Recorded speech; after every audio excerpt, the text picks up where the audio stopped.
First up, we're going to take a look at the Valley's increasingly popular farmers markets. Jennifer Sizemore, the Health District's Public Information Manager, takes a closer look now at what permits the vendors need to have and what you, the consumer, needs to know.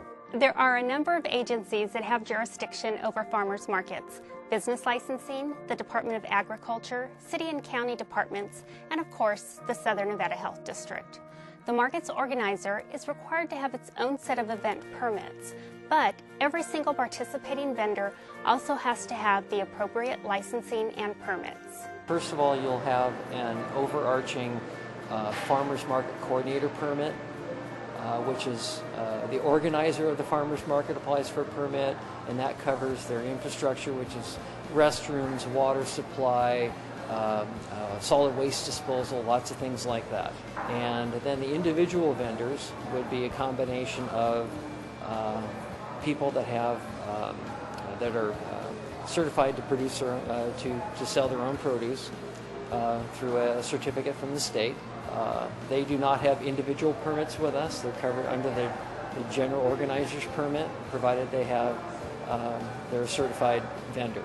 Then we also have the food establishments that produce either sell packaged goods or sell foods that they produce themselves. They're at the booths. They're individually permitted by the health district and inspected on an annual, semi-annual basis.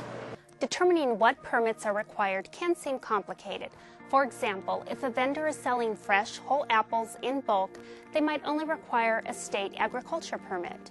But if that vendor slices and serves apples, they then require a food handler's permit from the Southern Nevada Health District and valid health cards.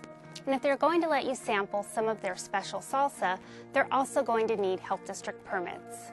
The organizer is responsible for making sure that everybody at their event has the appropriate permits. We have links to all of the departments that they're required to do. It's very extensive from A to Z to get started if you've never been in business before. I would say most of the vendors that we have never been in any kind of business before. And with the recession that we've been having, a lot of people are taking that chance of opportunity to follow their dreams and try the restaurant business or something, craft business, arts, here at the farmers market. Health district staff regularly make unannounced health inspections at the booths in an effort to protect your safety. They come out periodically. There's a lot of surprise visits, but you know, you can't be too safe. When they come out, you know, it's a good thing. The only bad thing is if you got a big long line and they come out, well, you know, you feel sort of obligated. Let me take care of this.